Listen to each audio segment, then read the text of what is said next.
अबला नादान नहीं, दबी हुई पहचान नहीं, स्वाभिमान से जीती हूँ, रखती अंदर खुददारी हूँ, मैं आधुनिक नारी हूँ। नमस्कार, बहुत बहुत स्वागत है आप सभी का इस खास कार्यक्रम में जिसका नाम है ये है नारी शक्ति। मैं हूँ आज आप सभी के साथ सृष्टिका। शुरुआती पंक्तियों में मैंने आधुनिक नारी का जिक्र किया था। जी हाँ, आज ये है नारी शक्ति के इस खास अंक में जो आज की हमारी मेहमान है उन पर आधुनिक नारी बिल्कुल सही बैठता है। ये मैं क्यों कह रही हूँ? इसलिए क्योंकि उन्होंने अपने प्रोफेशन के साथ अपने पैशन को भी फॉलो किया और पैशन को फॉलो करते हुए उन्होंने खिताब जीता मिस इंडिया क्वीन 2022 का। जी हाँ दर्शकों, और इसी के साथ उन्होंने बहुत सारे खिताब जीते जो कि मैं आपको बताती हूँ। उन्होंने miss international queen of India 2023, miss beauty with a purpose 2023 और मिस टैलेंटेड आइकॉनिक डीवा 2023। इसी के साथ मिस पॉपुलर 2023 का अवार्ड भी उन्होंने जीता। और इसके साथ अगर मैं आपको सही सही बताऊं तो 20 से भी ज़्यादा टाइटल्स उन्होंने जीते हैं अपने जीवन में। बॉम्बे टाइम्स जैसे प्रेस्टीजियस फैशन वीक में भी उन्होंने दो बार वॉक करी है। जी हाँ, बॉम्बे टाइम्स अगर आप जानते हो बहुत ही प्रख्यात एक फैशन वीक है। और इसी के साथ गृहलक्ष्मी, लाइफ स्टाइल, परफेक्ट वुमेन, इन वोग जैसी मैगजीन्स में भी इनके कवर पेजेस पे इनको देखा गया है।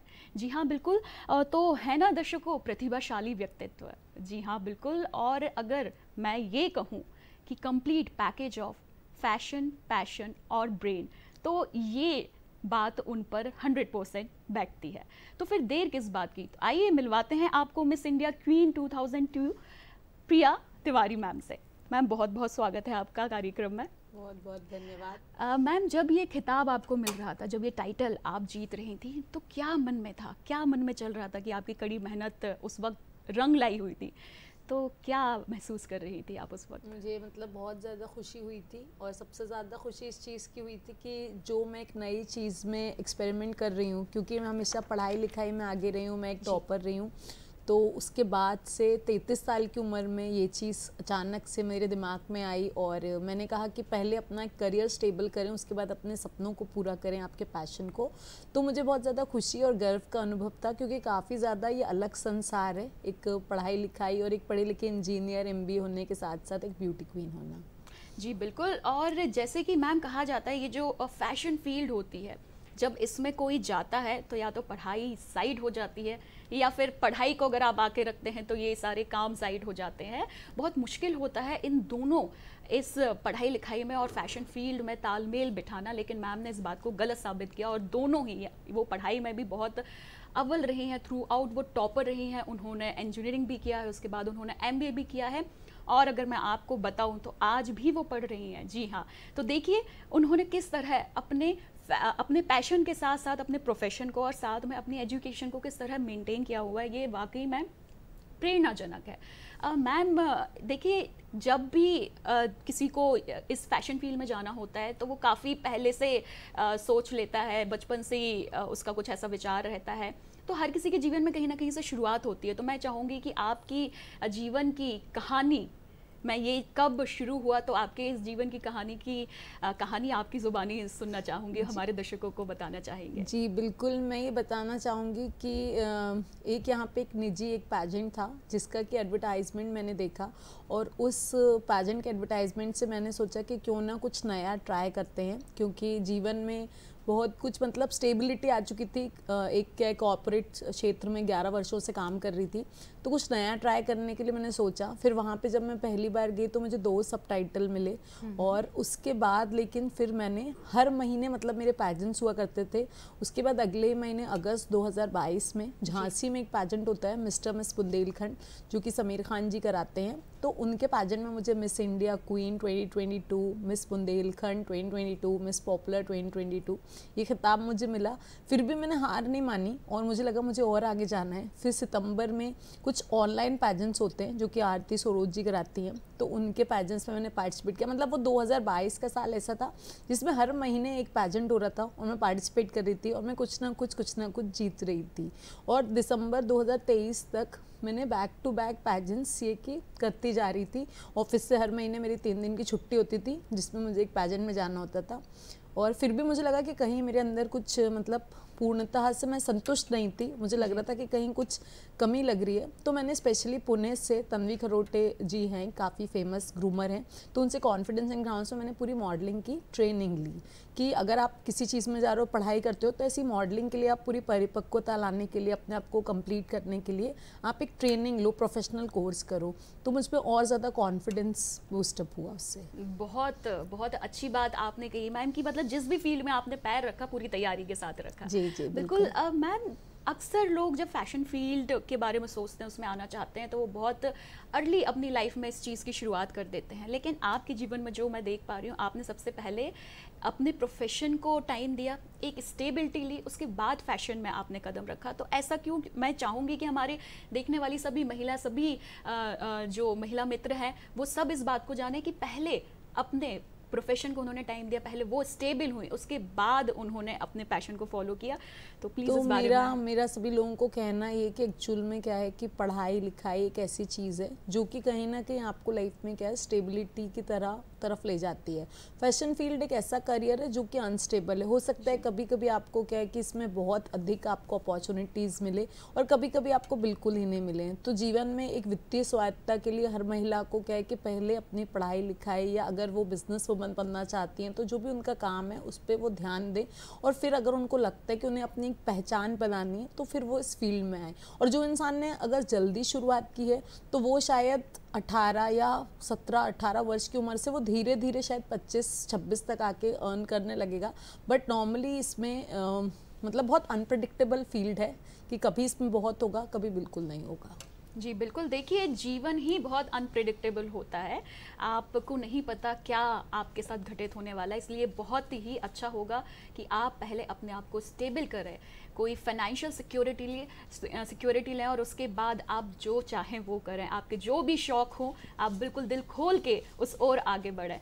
और मैम देखिए, जब भी हम जीवन में किसी चीज़ की शुरुआत करते हैं या फिर किसी भी ओर बढ़ते हैं, तो उतार चढ़ाव से हमारा सामना हो, ये तो बिल्कुल लाजमी सी बात है। तो आपका भी उतार चढ़ाव आपके जीवन में आए होंगे, तो आपने वो क्या थे और उनको आपने कैसे फेस किया, हमारे दर्शकों को बताएं। उतार चढ़ाव ये है कि जैसे हमेशा से टॉपर रही थी, तो जब पहली बार क्या है कि एक पैजेंट में गई, वहाँ पे सिर्फ सबटाइटल मिले, तो मुझे ऐसा लगा कि शायद सिर्फ टॉप 5 में आ गई, जबकि मैं तो डिज़र्विंग विनर थी। लेकिन फिर मैंने ये सोचा कि हो सकता है कहीं ना कहीं कह कि मुझ में कुछ कमी रही हो और इस फील्ड के लिए मैं इतनी अप्रोप्रिएट नहीं थी। तो मुझे लगा कि मेरी वॉक शायद इतनी अच्छी सही नहीं है, क्योंकि रैम वॉक के लिए काफ़ी ज़्यादा ट्रेनिंग की ज़रूरत पड़ती है, और 4 इंच की हील में बिल्कुल स्टेलेटोज़ में चलना मेरे जैसे कॉर्पोरेट वुमेन के लिए काफ़ी ज़्यादा मुश्किल था। तो फिर मैंने उन कमियों पे बहुत ज़्यादा वर्कआउट किया, फिर अगले पैजेंट में जीती, फिर कहीं रनर अप बनी।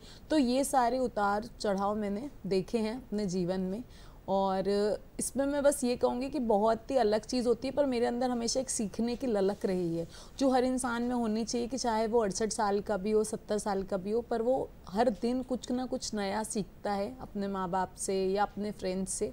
तो वो सीखने की ललक मैंने कभी ख़त्म नहीं करी, और उन उतार चढ़ावों का अच्छे से सामना किया मैंने। बहुत अच्छी बात मैम ने कही कि उनके अंदर एक ललक थी, और ये हम सभी के अंदर होना चाहिए, क्योंकि जब भी कुछ चीज़ करने की या सीखने की ललक होगी, वही ललक आपको आगे तक लेकर जाती है।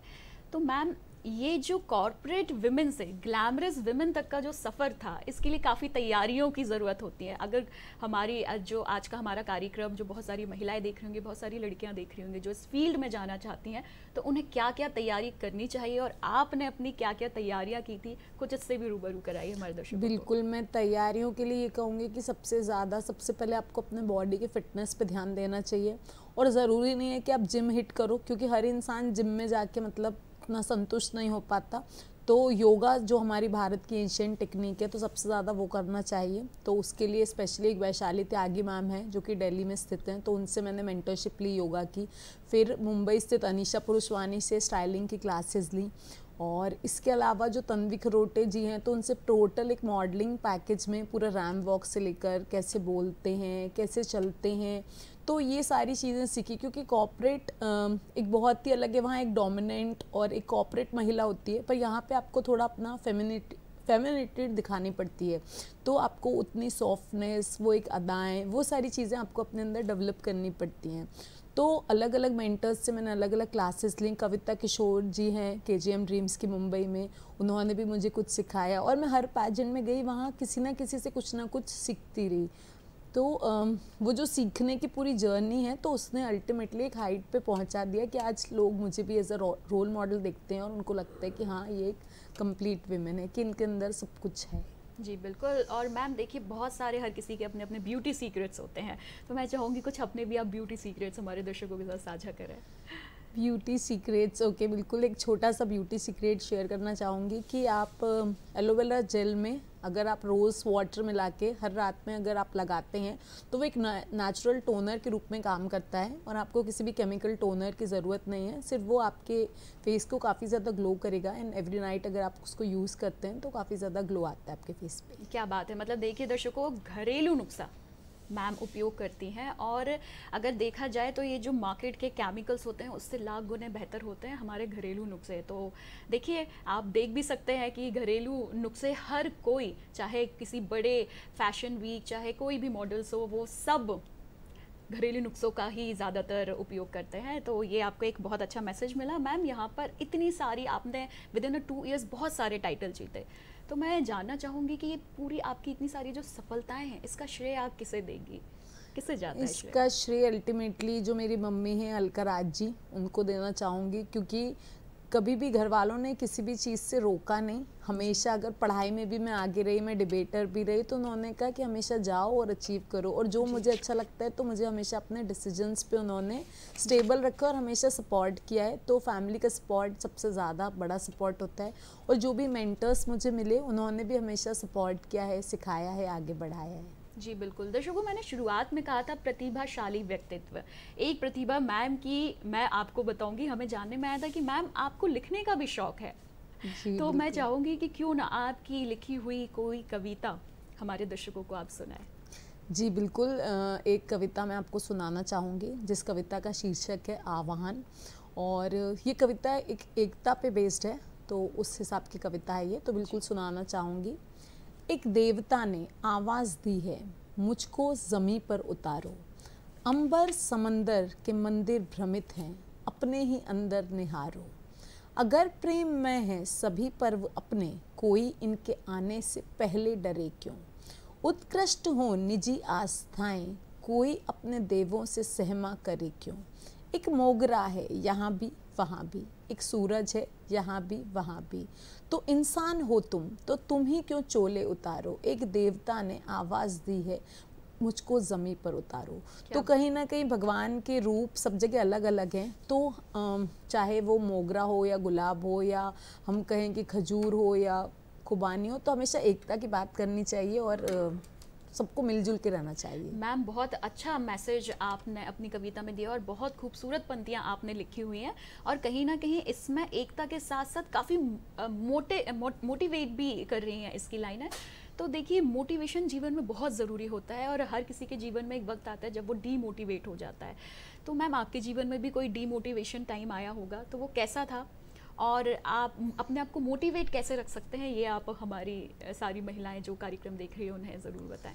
बिल्कुल, मैं ये कहूँगी कि डिमोटिवेशन का वक्त एक टाइम पे ये था कि जिस टाइम पे क्या दिसंबर 2021 में पापा की डेथ हो गई थी। मेरे पापा एक डॉक्टर थे, उनकी कैंसर से डेथ हो गई थी।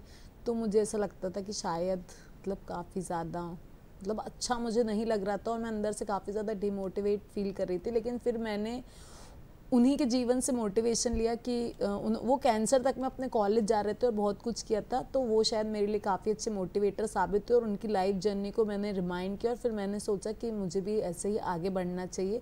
और कभी भी जब किसी भी हार का या क्रिटिसिज्म का सामना करना पड़ता है, तो हमेशा कहीं ना कहीं क्या है कि ईश्वर पे जो भरोसा है ना, वो आपको रखना चाहिए कि कहीं ना कहीं अगर कुछ हो रहा है तो वो सिर्फ ईश्वर की मर्जी और आपके लिए शायद कुछ बेहतर आगे लिखा है, तो वो चीज़ आपको आगे ज़रूर बढ़ाएगी। बहुत अच्छी बात आपने कही मैम कि जो भी कुछ होता है वो ईश्वर की मर्जी होती है। और दर्शकों देखिए, जो मोटिवेशन है वो हमारे इर्द गिर्द ही होता है, बस उसे पहचानने की देर होती है, और हम ही हैं वो जो उसे पहचानते हैं। मैम, एक बात और यहाँ पर मेरे मन में आ रही थी कि जो महिलाएं होती हैं उनकी आदत होती है वो अपनी कमियों को सबसे पहले देख रही होती हैं, वो अपने आप को काफ़ी कम समझ रही होती हैं। तो ऐसी वो महिलाएं जो जिन्हें लगता है कि मुझ में ये नहीं है, मुझ में वो नहीं है, ये जो भावना होती है महिलाओं में, इसको लेकर आप क्या कहेंगी? मैं बस ये कहूँगी कि कोई भी इंसान परफेक्ट नहीं होता। आज शायद इतने टाइटल जीतने के बाद या जो भी सफलता उसके बाद मुझे भी अभी भी लगता है कि मुझे अपने अंदर कुछ चीज़ों का और सुधार करना है।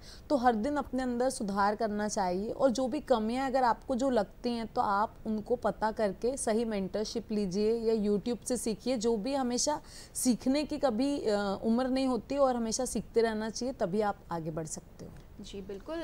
दर्शकों, ये जो हम महिलाओं के जो ये विचार होते हैं कि हमें ये नहीं है, हमें वो नहीं है, हमें ये सबसे ज़्यादा दिखते हैं, ये बिल्कुल भी सही नहीं है। आप अपने आप को कभी भी किसी दूसरे से आप अपनी तुलना नहीं करिए, आप अपने आप की तुलना खुद से करिए, आप हमेशा बेहतर बनेंगे। और देखिए, अगर किसी में कोई खूबी है तो ज़रूरी नहीं कि हम में भी वो खूबी हो, हम में किसी और बात की खूबी हो सकती है। तो बस उसे पहचानना आपका ही काम है, और बस पहचानते जाइए और अपने अंदर अच्छे अच्छे बदलाव और सुधार लाते जाइए। एक दिन आप भी बहुत खूबसूरत इंसान अपने आप को देख पाएंगे इंसान के तौर पर। आगे बढ़ते हैं मैम, जैसे कि आपने बहुत सारी जीवन में ये खिताब जीते, बहुत कुछ पाया, तो क्या कोई ऐसा विचार कि जो मैंने पाया है वो मैं दूसरों को भी मदद करूं पाने में? कोई इस बात को लेके कोई पहल? बिल्कुल, इसको लेके मैं 2 चीज़ें कहूँगी कि जैसे कि क्या है कि मैंने मतलब अभी एक मिस्टर यूनिवर्स की नेशनल डायरेक्टरशिप ली है, जिसके अंदर क्या है कि मैं भारत से प्रतिनिधि चुनूंगी जो कि मिस्टर यूनिवर्स में जाएंगे। तो स्पेशली अभी तो ये है कि एक प्रतिनिधि ऑलरेडी चुन लिया गया है, और बहुत जल्द उनका अनाउंसमेंट होगा, जिनकी ग्रूमिंग वगैरह हम लोग करेंगे। और इसके अलावा मैं बहुत जल्द भोपाल में एक ऐसा प्लेटफॉर्म लेके आ रही हूँ जिसमें कि हम जो भी लोग नए टैलेंट्स हैं, लोगों को बजट की प्रॉब्लम होती है, तो हमारे प्रोग्राम में हम ऐसा मतलब ऐसी चीज़ें रखेंगे जिससे आसानी से कोई भी हमसे जुड़ सके, और हर लेवल का व्यक्ति, चाहे वो मिडिल क्लास हो चाहे वो नॉर्मल हो, वो हमसे जुड़ के अपनी प्रतिभा को और निखार सकता है। तो बहुत जल्द एक रनवे शो हम भोपाल में लेके आने वाले हैं। जी बिल्कुल, बहुत खूबसूरत विचार कि आप औरों को भी आगे लाने की मंशा रखती हैं, ये बहुत नेक काम होता है। और दर्शकों, अगर हमने कुछ पा लिया है तो वो वही चीज़ दूसरों को भी पाने में अगर हम मदद करते हैं तो इससे ज़्यादा खूबसूरत काम और कोई नहीं हो सकता है। बिल्कुल, आगे बढ़ते हैं। और मैम, आपसे एक सवाल पूछूंगी मैं कि व्हाट इज़ द मंत्र ऑफ सक्सेस? आपकी नज़र में सक्सेस का मंत्र क्या है? इसके लिए मैं बस यही कहूँगी कि हर एक के लिए सक्सेस का मंत्र अलग हो सकता है, क्योंकि हर एक की परिस्थिति अलग हो सकती है। तो हर किसी की परिस्थिति के हिसाब से उसका सक्सेस का मंत्र अलग है।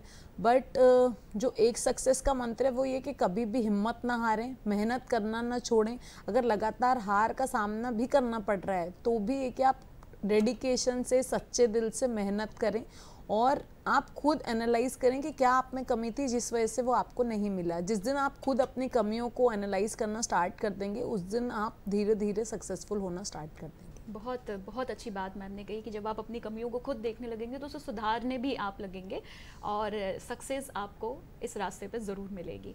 मैम, जैसे कि हम जानते हैं कि आप सामाजिक स्तर पे भी बहुत सारे कार्य करती हैं, तो कुछ महिलाओं के लिए उल्लेखनीय कार्य जो आप कर रही हो? जी, मैं बिल्कुल आपको बताना चाहूँगी। मैं बेटी बचाओ बेटी पढ़ाओ फाउंडेशन से जुड़ी हूँ, जो कि दिल्ली में स्थित है। तो इसमें हम जो है वो महिला बच्चियों को स्पेशली खाना खिलाने जाते हैं, उसकी ड्राइव्स करते हैं। इसके अलावा अभी सभी धर्मों की बच्चियों के लिए कार्यक्रम है 25 मई को, जिसमें सबका विवाह कराएंगे। और इसके अलावा और भी बहुत सारी NGOs हैं जिससे मैं जुड़ी हूँ। और इसके अलावा एक स्वैग NGO फाउंडेशन है जो कि मुंबई में है, जो कि क्या है कि एक्चुअली महिला के लिए बहुत सारे लोग काम कर रहे हैं, बट जानवरों के लिए कोई काम नहीं कर रहा है। तो वो एक सड़क की बिल्लियों के लिए क्या है कि NGO चला रहे हैं, जिसमें भी मेरा योगदान रहा है कि स्ट्रे कैट्स के लिए कुछ काम करें। जी, बहुत बहुत अच्छी बात है। मैम, आज भी हमारे यहाँ पर बेटियों के जन्म पर खुश नहीं हुआ जाता है, इस विषय में क्या कहेंगी आप उन लोगों से जो आज भी इस तरह की मंशा रखते हैं? इस चीज़ से मैं बहुत ज़्यादा टच्ड हूँ, और मुझे काफ़ी मतलब ख़राब लगता है कि ये मानसिकता आज भी गाँव में है या सब जगह। बट मैं इससे कहूँगी कि बेटी एक ऐसा धन है जो कि क्या है, ससुराल मायका दोनों को संभालती है। और बेटी वो धन है जो कि क्या है कि आगे बढ़ के आपका बेटा शायद आपको मदद ना करे, पर बेटी आपके जीवन भर मदद करती है। और अगर वो अपने पैरों पे खड़ी हो गई तो वो माँ बाप के लिए सबसे करीबी रहेगी। तो बेटियों का होना एक बहुत बड़ी उपलब्धि है। तो ऐसी मानसिकता को तोड़ना चाहिए, और ज़्यादा से ज़्यादा बेटियों को आगे बढ़ के अपने आप को साबित करना चाहिए। बिल्कुल, बहुत बहुत अच्छी बात मैम ने कही यहाँ पर। मैम, एक प्रश्न मैं यहाँ पर आपसे करना चाहूँगी कि इतनी सारी चीज़ें आपने अपने जीवन में करी हैं, बेशक इसकी प्लानिंग भी आपने पहले करी होगी, तो कोई ना कोई सी लिस्ट ज़रूर बनाई होगी, टू डू लिस्ट की मुझे ये करना ये करना। क्या आपकी लिस्ट में कुछ अभी भी बाकी है या आप सब जो चाहती थी वो कर चुकी है? लिस्ट में तो अभी भी बहुत कुछ बाकी है, जिसमें शायद ये कि आगे चल के एक एनजीओ की स्थापना करूं। जैसा कि मैंने बताया अभी पहला शो का वो है कि शो खुद का करूं, प्लस शायद एनजीओ की स्थापना करूं, और शायद आगे जब विवाह या शादी होगी उसके बाद शायद एक्चुअल में इंटरनेशनल जाके फिर भारत का प्रतिनिधित्व मैं खुद करूं। हालांकि अभी मैं नेशनल डायरेक्टर हूं, मैं प्रतिनिधि चुन रही हूं मिस्टर के लिए, पर खुद भी जाना चाहूँगी। हो सकता है आज से 4-5 साल बाद मैं भारत का प्रतिनिधित्व करूँ। बिल्कुल मैम, आज आप जिस भी मुकाम पर हैं उसे आपने अपनी मेहनत और विश्वास के साथ पाया है। तो मैं चाहूँगी कि ये जो विश्वास होता है इंसान में, वो खुद का तो होता ही है, लेकिन जब उसके इर्द गिर्द वाले भी उस पर विश्वास कर रहे होते हैं, उसके खास लोग भी जब उस पर विश्वास कर रहे होते हैं, तो वो एक कॉन्फिडेंस अलग ही आता है। तो इस बारे में आप क्या कहेंगी? क्या वो आपके सोच रहे हैं जीवन में? इस बारे में बस ये कहूँगी कि देखिए हमेशा से ना, बचपन से क्या है, क्योंकि मैं टॉपर रही हूँ, तो क्या है वो मेहनत से मैं हमेशा आगे बढ़ी हूँ। तो वो टीचर्स, जो भी आसपास के लोग रहे, वो दोस्त, उन सब ने हमेशा ये कहा है कि हाँ प्रिया तुम बेस्ट हो, तुम कर सकती हो।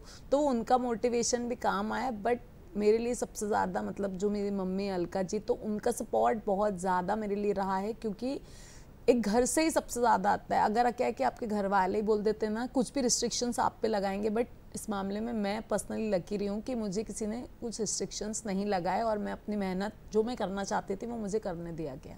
बहुत बहुत अच्छी बात है मैम। यूजुअली जब बच्चा पढ़ाई में बहुत अच्छा होता है, जैसे कि आपने बताया था कि आप हमेशा फर्स्ट आई हैं, तो ऐसा बच्चा जब कहे कि फैशन फील्ड में जाना है, तो बहुत अपोज होता है इस बात का। क्या इस बात का अपोज आपके घर में नहीं हुआ? क्या इस बात से माता पिता को कोई बस मैं ये कहूँगी कि क्योंकि मैंने करियर में इतनी स्टेबिलिटी हासिल कर ली थी, तो घर वालों को ये था कि हमारी बच्ची तो ऑलरेडी अब स्टेबल हो गई है, और अब एक ऐसी एज पे जा रही है जहाँ वो खुद ही मैच्योर है, तो कुछ भी कठिनाइयों का सामना उसे, जैसे कुछ बच्ची होती हैं उनको क्या है कि कुछ फेक चीज़ें पता चलती हैं, या वो इतना डिफ्रेंशिएट नहीं कर पाती हैं, तो उनको लगता है कि अब घर वालों को लगता है शी इज़ मैच्योर इनफ कि शी कैन हैंडल इट। अब वो एक परिपक्व महिला ऑलरेडी बन चुकी है, हमने उसे ऐसे संस्कार दिए हैं कि वो अच्छे से सब चीज़ों का सामना कर सकती है, और उसमें खुद इतनी समझदारी है। बिल्कुल, बहुत अच्छी बात आपने कही, और बिल्कुल आपकी बातों से समझ में आ रहा है कि आपको आपके परिवार का पूरा सपोर्ट था। मैम, सुंदरता की जो परिभाषा होती है वो हर किसी के लिए अलग अलग होती है, आपके लिए वो क्या रही? मैं बस ये कहूँगी कि बाहरी सुंदरता तो हर कोई कर सकता है आजकल, मेकअप करके या फिटनेस करके, लेकिन सबसे ज़्यादा सुंदरता होती है अंदरूनी सुंदरता, कि एक इनसाइड आउट ब्यूटी जिसे कहते हैं। तो उसमें बस ये कि आप लोगों के प्रति कैसे हो, आपके अंदर गिविंग एटीट्यूड कितना है, कि अगर आपके पास कुछ है आप उसे कितना बांट सकते हो। एक वर्ड कहा जाता है फिलैंथ्रोपी, तो अगर आपके पास अगर 100 रुपये हैं, उसमें आप 70 अपने पास रख रहे हो, 30 दूसरों को बांट रहे हो, तो आप एक फिलैंथ्रोपिस्ट हो। तो इसी मानसिकता के साथ मैं काम करती हूँ, और खुद भी एनजीओज़ की हेल्प करती हूँ, और मोटिवेट करती हूँ कि लोग भी हेल्प करें। बिल्कुल, बहुत ही नेक विचार। और मैम, इसी के साथ एक सवाल कि आज के समय में, आज की जो लड़कियों को मतलब आज के समय के संदर्भ में मैं बात करूं, तो लड़कियां शादी करके घर को संभालें, ये विचार आज भी लोगों के मन में है। तो आप क्या कहना चाहेंगे इस बारे में? मेरा लड़कियों को पढ़ा लिखा भी दे रहे हैं, लेकिन फिर भी कहीं ना कहीं ये इच्छा है कि वो घर में रहें और घर संभालें, यहाँ तक सीमित रहें। मेरा कहना है कि ये शायद बहुत ही संकीर्ण मानसिकता के सबूत हैं, तो वो मानसिकता को थोड़ा ब्रॉड करना चाहिए, और ये सोचना चाहिए कि अगर आपका परिवार भी है तो आप परिवार के साथ साथ कुछ निजी जिम्मेदारियां भी हैं, कुछ आपके भी शौक हैं, तो आप एक मैनेजमेंट से एक वर्क लाइफ बैलेंस या फैमिली लाइफ बैलेंस, इनके हिसाब से आप सभी चीज़ों को एक साथ मैनेज करें, क्योंकि एक महिला ऑलरेडी इतनी टैलेंटेड होती है कि वो सभी चीज़ों को मैनेज कर सकती है। तो वो मैनेजमेंट स्किल अपने अंदर डेवलप करें, और जो भी अगर रोक रहा है आपको, तो आप उनको बोल सकते हैं कि मैं घर भी कर सकती हूँ और बाहर भी कर सकती हूँ। जी, बहुत बहुत अच्छी बात मैम ने कही कि मैं घर को भी संभाल सकती हूँ और बाहर भी देख सकती हूँ। यही बहुमुखी प्रतिभा हम महिलाओं में होती है। और मैम, बहुत बहुत धन्यवाद आज के हमारे कार्यक्रम में समय देने के लिए। Thank you so much. दर्शकों, प्रिया मैम ने एक बात कही थी कि जो सुंदरता है वो सिर्फ बाहरी नहीं होती है, वो अंदरूनी भी होती है। बिल्कुल सही कहा था उन्होंने कि जो सुंदरता होती है वो सिर्फ बाहरी जो दिख रही है वही तक सीमित नहीं है, अंदरूनी सुंदरता ज़्यादा मायने रखती है। और अंदरूनी सुंदरता को आप बढ़ा सकते हैं कब? जब आप अच्छे विचारों का आचरण करते हैं, जब आप अपने मन को, अपने मस्तिष्क को, अपने दिमाग को अच्छे विचारों का पोषण देते हैं, तो अंदरूनी सुंदरता खुद ब खुद बहुत उभर कर निखर कर आती है। आप ये बिल्कुल अप्लाई करके देखिए, अपने जीवन में आपको रिजल्ट बहुत अच्छे मिलेंगे। तो दर्शकों, आज इतना ही। अगले अंक में आपसे फिर मिलना होगा, मुझे अनुमति दीजिए।